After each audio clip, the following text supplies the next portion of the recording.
So, Dr. Gerardo, so it's okay. Are you watching your presentation? So, okay.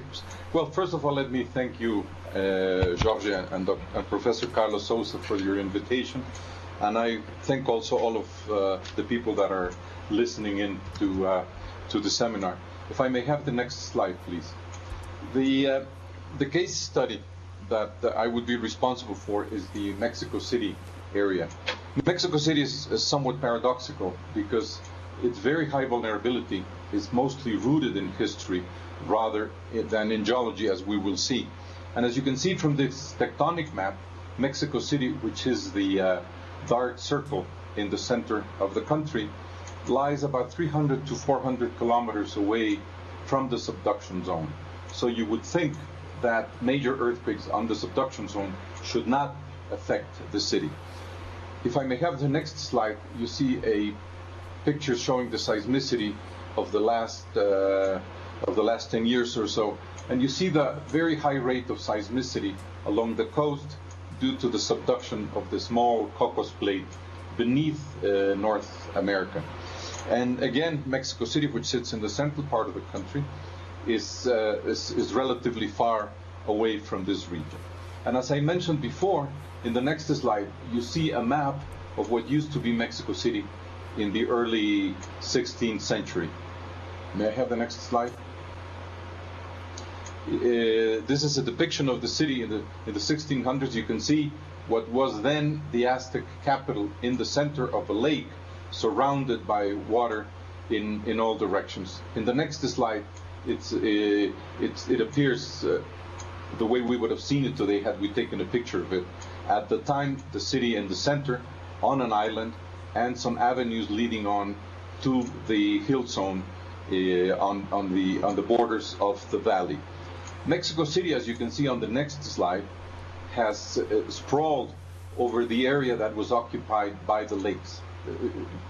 You see the blue area is where the lakes used to be, and I think you can make out the Mexico City beneath that blue shadow.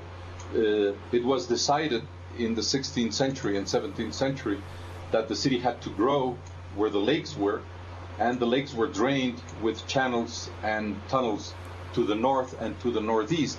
And the end result is that we built a city over the lake bed sediments that have very unique characteristics, as you can see on the next slide. On the left-hand side of the next slide, what I'm showing are some basic geotechnical characteristics of the Mexico City lakebed deposits. The leftmost chart shows the water content. In this particular site, in the central part of the city, the water content of the soil is about 400%.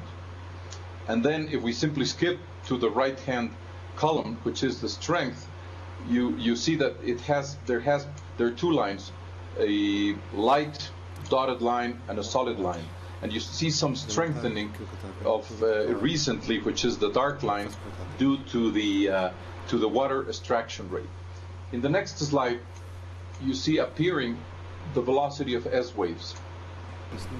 Well, what you will see is a profile at the same site of the S wave velocity, and the S wave velocity is an incredible average value of 50 meters per second.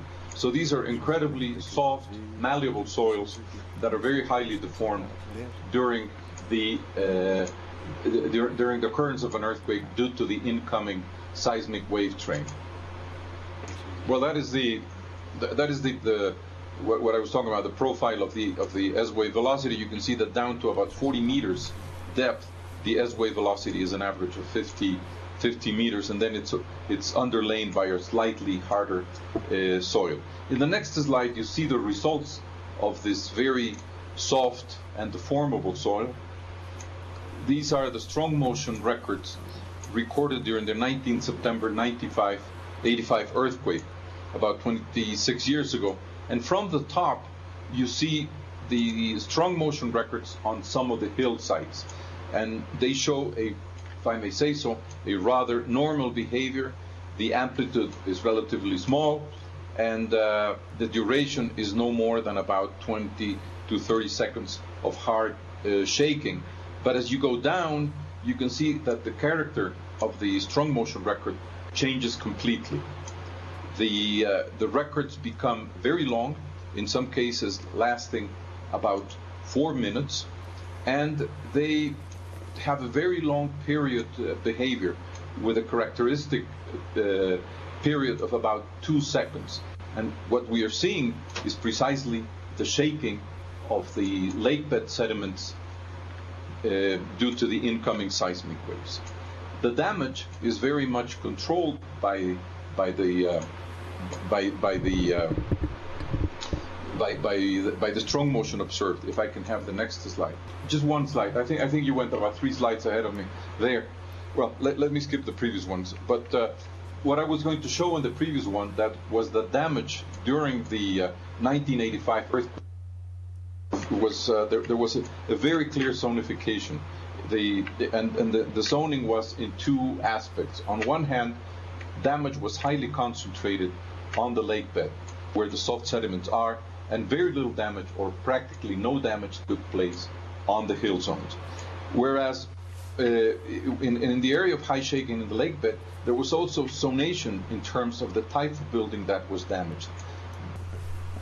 This is a map that shows the large subduction zone earthquakes that have taken place in Mexico over the last 100 years. Over that period, the magnitude of these major earthquakes has been between 7.8 and 8.1. And for that reason, it was thought that the largest size of an earthquake that we would use for a scenario for Mexico City as a hazard assessment would be a magnitude 8.1 or 8.2. However, in the next slide, there's a figure of Tohoku that I think a lot of people have seen. Yes, it's Prior to the earthquake of March of last year. And there we see exactly the same situation. We see rupture zones of various earthquakes over the past 100 years that are between magnitude 7.8 and 8.1. And we were all, I believe, surprised that in this area, which was thought also not to produce major earthquakes, a huge earthquake with disastrous consequences took place a little bit over a year ago. In the case of Mexico, and that's illustrated in the next slide, which is entitled, "What is the Guerrero Seismic Gap?" yes, Are you there?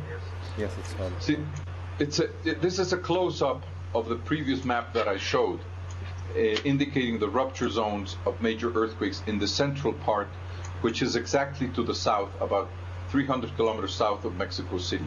And you see a gap, understanding gap, as this segment of the fault where no major earthquake has taken place probably in the last 100 years. There was an earthquake in 1908 and an earthquake in 1911 that probably took place there. And traditionally we had expected, as is shown on the next slide, a magnitude 7.8 earthquake based on the length of the gap. However, as the Japanese in Tokai, we have been watching and observing and instrumenting the Guerrero seismic gap for many years, and many years have passed since. So in the next slide, the question is asked, could it be perhaps, instead of the 7.8 that very cleanly ruptures that segment where no earthquakes have taken place in the last 100 years, be the next earthquake, or would it extend farther down and cover the area of a relatively small 7.5 earthquake in 1962?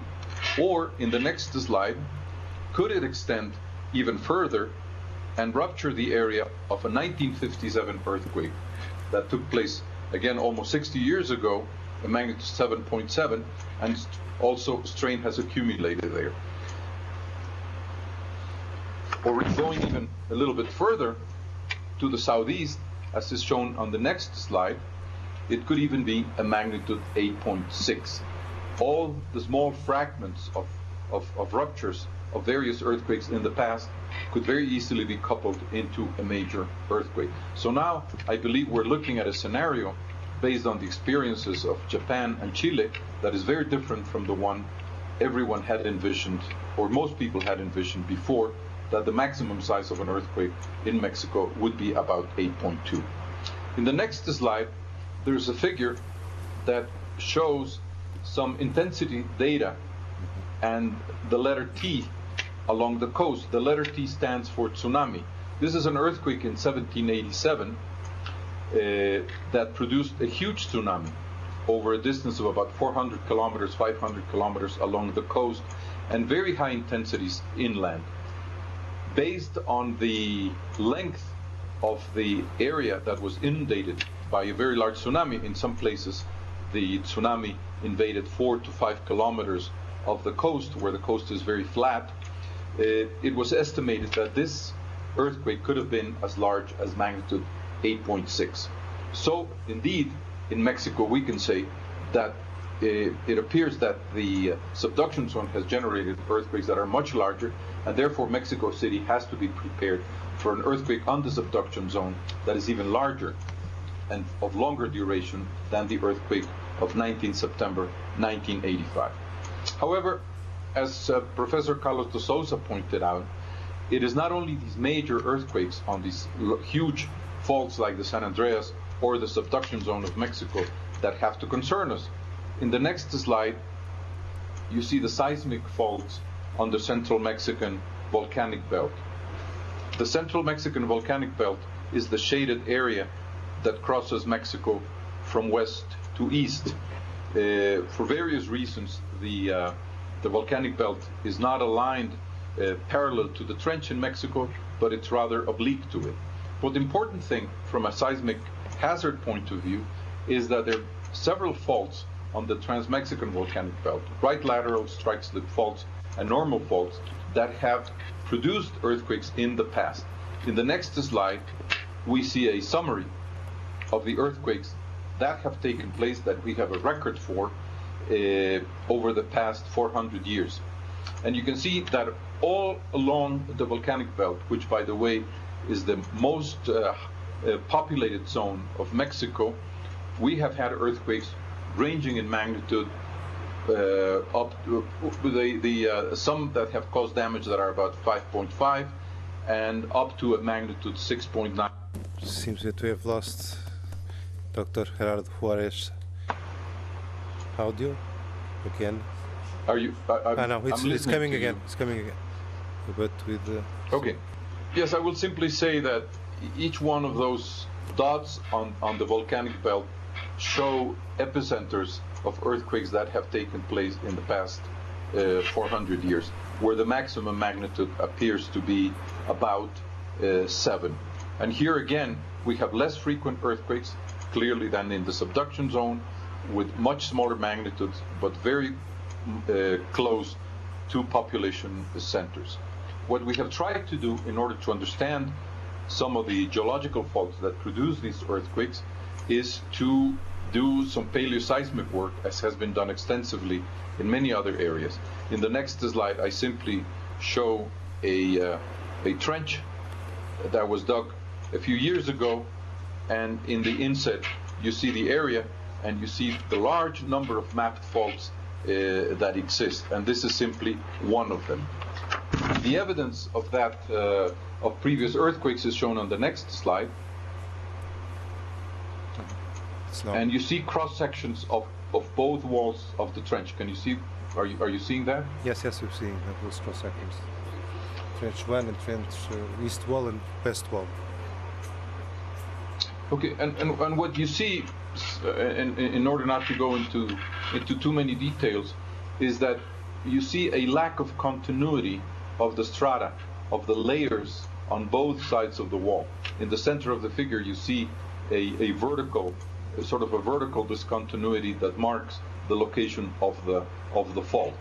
We were able to trace at least 3 events, and possibly 4, that were indicated by the displacement of what used to be horizontal strata and were displaced by this fault, which is partly right lateral strike slip and normal fault.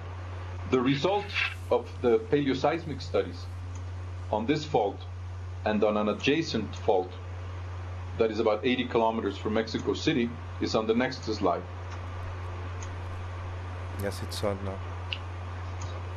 Okay, what we see is that 4 distinct earthquakes identified during the past 11,500 years approximately. The maximum magnitude that we estimated based on the displacement is about magnitude 7 for these events, which yields an average return period of roughly 3,600 years. The last time this fault ruptured was in 1912 with a magnitude 6.9 earthquake, very similar to the previous events that we see on this geological record. And again, this has become now a source of concern not only for Mexico City, but as I mentioned, for many of the very large cities which have grown tremendously in the central part of the country, that are located due to climate, due to the quality of the soil, due to the presence of water and many other things, precisely on the Mexican volcanic belt, very close to these faults. And finally, let me go to some simple conclusions that are put there on the screen. And I'm not very happy with the term conclusions, because they're not really conclusions. I think these are simply some thoughts for the future. It's, as Lucy Jones previously said, for Los Angeles, it is a gloomy picture that we have, unfortunately, for Mexico City.